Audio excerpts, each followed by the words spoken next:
ہم وہی کہیں گے جو ہمارا دین ہم کو بتاتا ہے، عمل کرو تو تمہارا بھلا ہے۔ الحمدللہ رب العالمین والصلاة والسلام علی سید الانبیاء والمرسلین، اما بعد فاعوذ باللہ من الشیطان الرجیم، بسم اللہ الرحمن الرحیم، ان اللہ وملائکتہ یصلون علی النبی یا ایہا الذین آمنوا صلوا علیہ وسلموا تسلیما، اللہم صلی علی سیدنا وشفیعنا وحبیبنا ومولانا محمد وبارک وسلم صلاۃ وسلاما علیک یا رسول اللہ صلی اللہ تعالی علیہ وسلم، فاستفتہم لربک البنات ولہم البنون، تو ان سے پوچھو کیا تمہارے رب کے لیے بیٹیاں ہیں اور ان کے لیے بیٹے۔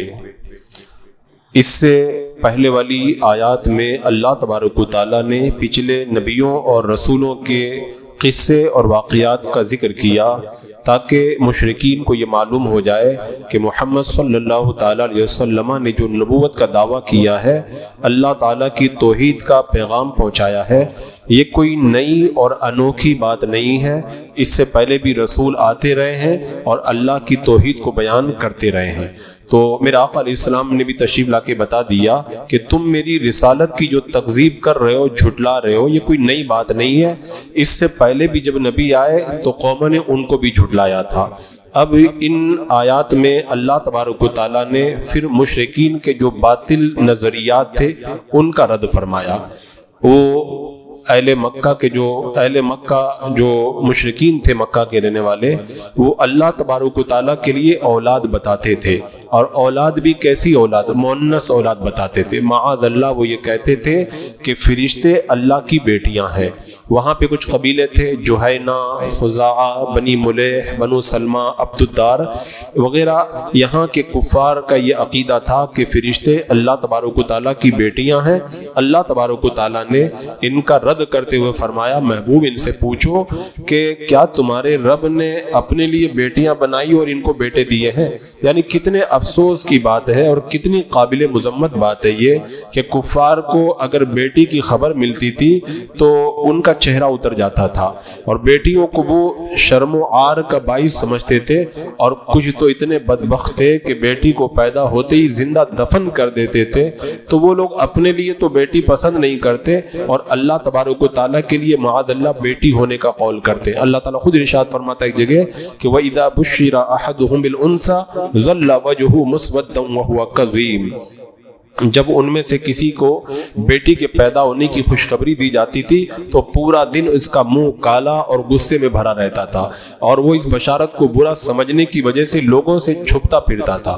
یعنی اس کا حال تو یہ ہے کہ بیٹی کی خبر مل جائے تو پورا دن چھپتا پھرتا ہے، چہرہ کالا پڑ جاتا ہے، اور وہ اپنی بیٹی کو زندہ دفن کر دیتا ہے۔ تو کس قدر افسوس کی بات ہے کہ بیٹی کو تو اپنے لیے پسند نہ کرے اور اللہ تبارک و تعالیٰ کے لیے معاذ اللہ بیٹی کا قول کرے۔ رب نے فرمایا الکم الذکر ولہ الانثی تلک اذا قسمۃ ضیزی، کیا تمہارے لیے بیٹا ہونا چاہیے اور اللہ کے لیے بیٹی؟ پھر تو یہ بڑی ظالمانہ تقسیم ہے، بڑی عجیب تقسیم ہے۔ تو فرمایا محبوب ان سے پوچھو تمہارے رب کے لیے بیٹیاں اور ان کے لیے بیٹے؟ ام خلقنا الملائکۃ اناثا وهم شاہدون، یا ہم نے ملائکہ کو عورتیں پیدا کیا اور وہ حاضر تھے؟ الا انہم من افکہم لیقولون، سنتے ہو بے شک وہ اپنے بہتان سے کہتے ہیں وَلَدَ اللَّهُ وَإِنَّهُمْ لَكَاذِبُونَ، کہ اللہ کی اولاد ہے اور بے شک ضرور وہ جھوٹے ہیں۔ أَصْطَفَى الْبَنَاتِ عَلَى الْبَنِينَ، کیا اس نے بیٹیاں پسند کی بیٹے چھوڑ کر؟ مَا لَكُمْ كَيْفَ تَحْكُمُونَ، تمہیں کیا ہوا، کیسا حکم لگاتے ہو؟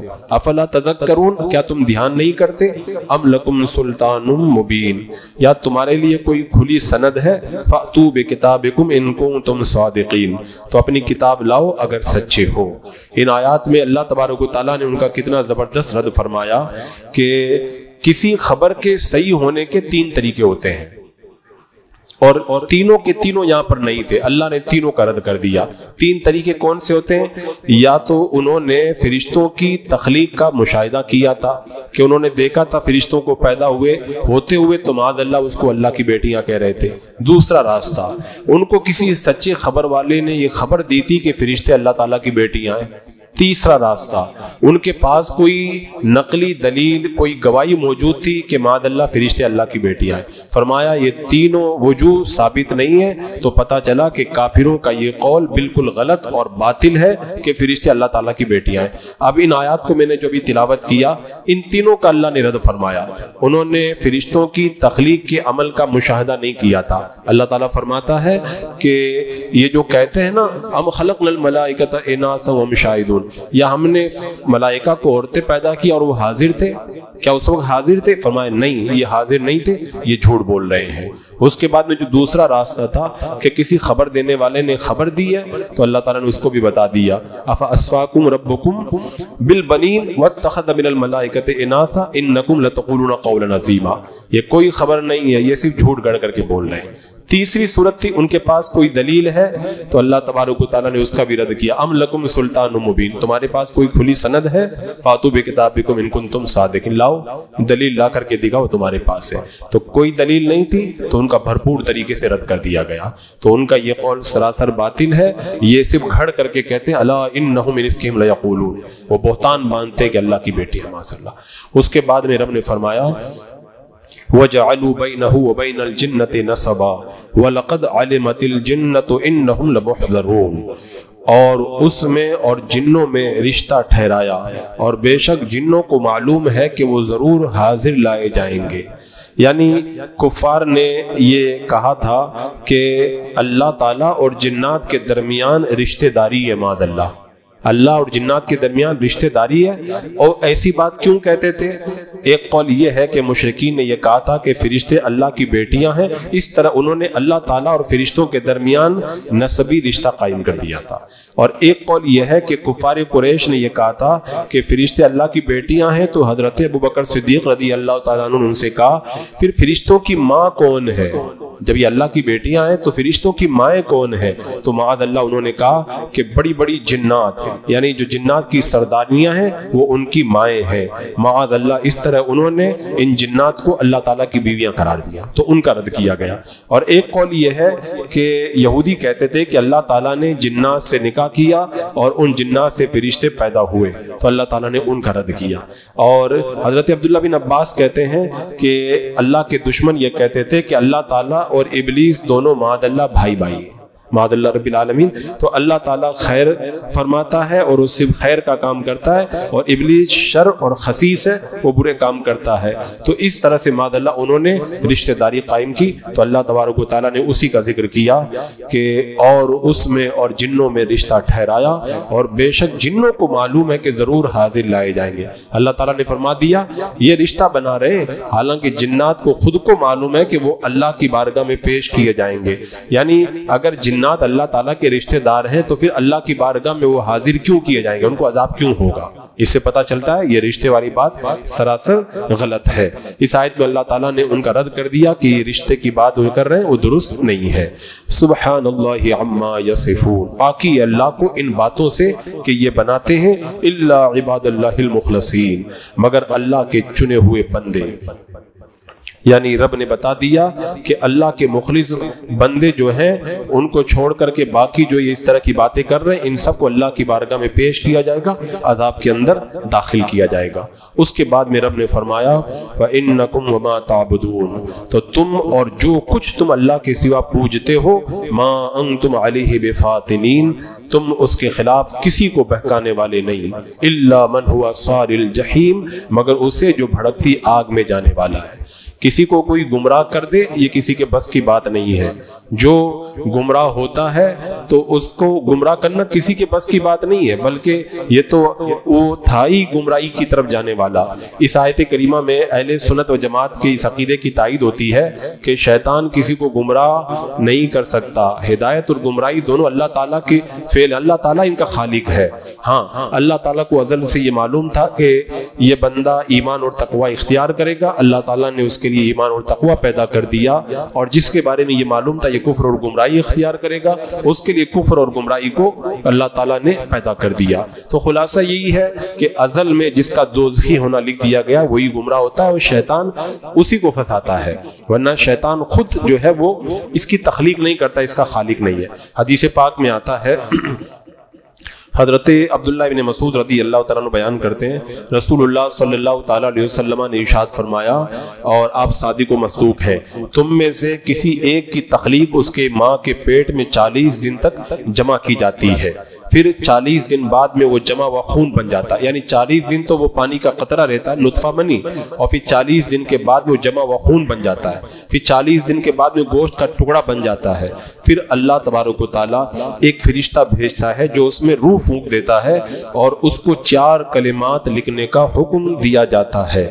اس بندے کا رزق، اس کی زندگی کتنی ہوگی، اس کے اعمال کیسے ہوں گے، اور وہ شقی ہوگا یعنی بدبخت ہوگا یا نیک بخت ہوگا، یہ 4 باتیں لکھ دی جاتی ہیں۔ پھر اللہ کے رسول علیہ السلام نے فرمایا، اس ذات کی قسم جس کے سوا کوئی اور عبادت کا مستحق نہیں ہے، تم میں سے ایک شخص جنتیوں کے عمل کرتا رہتا ہے یہاں تک کہ اس کے اور جنت کے درمیان 1 گز کا فاصلہ رہ جاتا ہے، پھر اس کا نوشتہ غالب آتا ہے اور وہ جہنم والوں کا کام کرنے لگتا ہے اور جہنم میں داخل ہو جاتا ہے۔ اور تم میں سے کوئی شخص جہنمیوں کے کام کرتا رہتا ہے یہاں تک کہ اس کے اور جہنم کے بیچ میں 1 گز کا فاصلہ رہ جاتا ہے، پھر اس کا نوشتہ تقدیر آگے آتا ہے اور وہ جنتیوں کے کام کرنے لگتا ہے اور جنت میں داخل ہو جاتا ہے۔ تو یہ ساری چیزیں اللہ نے پہلے ہی لکھ دی ہے، اور ایسا نہیں کہ اللہ نے لکھ دی تو بندہ مجبور ہے، بندہ جیسا کرنے والا تھا اللہ نے ویسا ہی اس کے لیے لکھ دیا۔ اس حدیث پاک سے بھی پتہ چلتا ہے کہ کوئی بندہ 100 سال کی عمر پائے اور ہو سکتا ہے 99 سال تک نیک پرہیزگار رہے، لیکن جب انتقال کا وقت ہے آخری سال میں برا بن جائے اور پھر جہنمیوں والا کام کر کے جہنم میں چلا جائے۔ اور کتنے ایسے لوگ ہیں 50 سال تک جہنمیوں کے کام کرتے رہے، لیکن جب انتقال کا وقت آیا تھوڑے دن پہلے نیک بن جاتے ہیں، جنتیوں کے کام کرتے ہیں اور جنت میں داخل ہو جاتے ہیں۔ تو بندے کو اسی لیے اپنے اعمال پہ نہ تو اترانا چاہیے اور نہ غرور کے اندر مبتلا ہونا چاہیے۔ نوشتہ تقدیر نہ جانے کب سبقت کر دے، اللہ کی بارگاہ میں ہر وقت عافیت اور جنت کا سوال کرنا چاہیے۔ حضرت مولا علی رضی اللہ تعالیٰ عنہ بیان کرتے ہیں، ہم ایک جنازے کے سلسلے میں بقیع الغرقد میں بیٹھے ہوئے تھے، جنت البقیع میں، ہمارے پاس آ کر کے اللہ کے رسول علیہ السلام تشریف فرما ہو گئے اور ہم بھی آپ کے پاس میں بیٹھ گئے۔ آپ کے پاس میں ایک تنکا تھا، حضور اکرم صلی اللہ علیہ وسلم نے سر جھکا لیا اور اس تنکے سے زمین کھریدنے لگے۔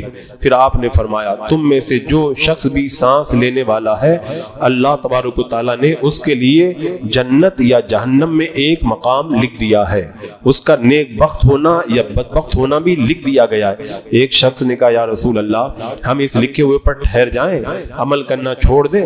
یعنی جب سنا کہ پہلے ہی معلوم ہے کون جنت میں جائے گا کون جہنم میں، تو پھر ہم کو عمل کرنے کی کیا ضرورت ہے؟ اللہ کے رسول علیہ السلام نے فرمایا، جو شخص نیک بختوں میں سے ہے وہ نیک بختوں کے کام کرتا ہے، اور جو اہل شقاوت یعنی بدبختوں میں سے ہے وہ بدبختوں کے کام کرتا رہتا ہے۔ اور پھر آپ نے فرمایا، تم عمل کرتے رہو، عمل کرنا مت چھوڑو، عمل کرتے رہو، تم میں سے ہر شخص کے لیے عمل کرنا آسان کر دیا گیا ہے۔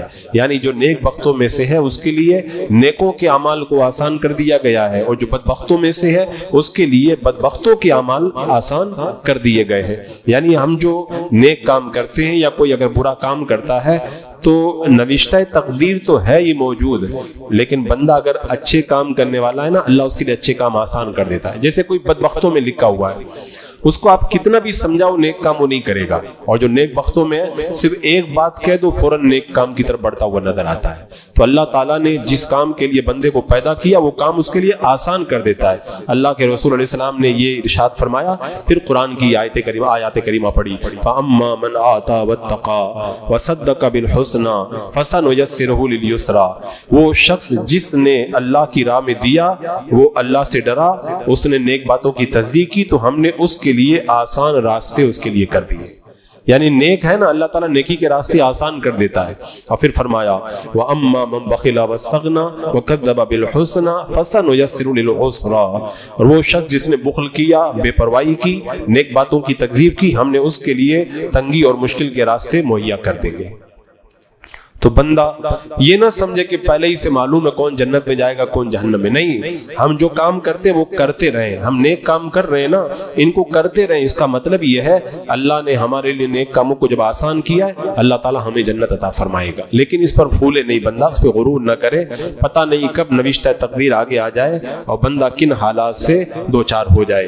یہ حدیث پاک اہل سنت کے اس عقیدے کی دلیل ہے کہ نیک بختی اور بدبختی اللہ تعالیٰ کے پیدا کرنے سے ہے. ایک فرقہ تھا قدریہ, وہ کہتے تھے کہ شر اللہ کی مخلوق نہیں ہے, معاذ اللہ. تو یہ تقدیر کا جو معاملہ ہے نا, میں اس پہ زیادہ تر گفتگو کرتا بھی نہیں, کیونکہ لوگوں کے جو دماغ ہیں, لوگوں کے جو ذہن نا, وہ اتنے کشادہ نہیں ہے اور اس میں گمراہی کا بڑا اندیشہ رہتا ہے. ایک قول یہ ہے کہ جب تک لوگ جنت میں داخل نہیں ہوں گے ان پر تقدیر کا راز کھلے گا ہی نہیں.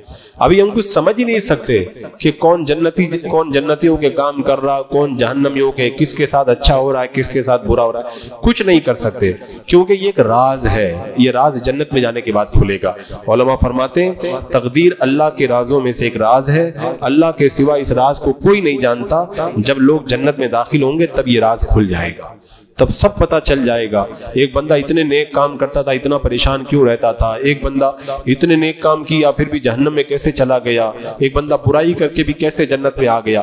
بندے کو اس میں دماغ نہیں کھپانا چاہیے. بندے کا دماغ بہت چھوٹا ہے, وہاں تک اس کی رسائی ہے ہی نہیں کہ بندہ اس کو سمجھ سکے. بس سر جھکا دے, اپنی چھوٹی سی عقل کو پریشان نہ کرے.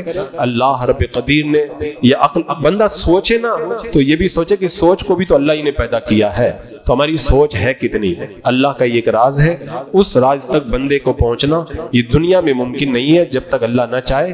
ہاں, بندہ جب جنت میں چلا جائے گا تو پورا راز کھل جائے گا. تقدیر کا راز, قسمت جس کو بولتے ہیں نا, قسمت کا جو راز ہے وہ پھر جنت میں جانے کے بعد میں کھلے گا. بسم اللہ الرحمن الرحیم. اللهم صل على سيدنا مولانا محمد وبارك وسلم صلاة وسلام عليك يا رسول اللہ. یا اللہ یا رحمان یا رحیم العالمین, اپنے محبوبین کے صدقے میں اعمال صالحہ کی توفیق عطا فرما. اے اللہ ہر طرح کی برائی اور گناہوں سے ملا ہمیں محفوظ و معمون فرما. قرآن کا نور ملا ہمارے سینوں میں داخل فرما دے. عالم اسلام میں مسلمانوں کی خیر فرما. اے اللہ ستائے جا رہے مسلمان بالخصوص مظلومین غزہ کی مدد کا سامان پیدا فرما. ظالموں کو نیست و نابود فرما. اے اللہ اہل ایمان کو اپنے مسلم بھائیوں کی حتی المقدور مدد کرنے کی توفیق عطا فرما.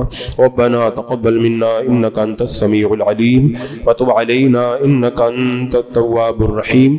ان الله وملائكته يصلون على النبي يا ايها الذين امنوا صلوا عليه وسلموا تسليما.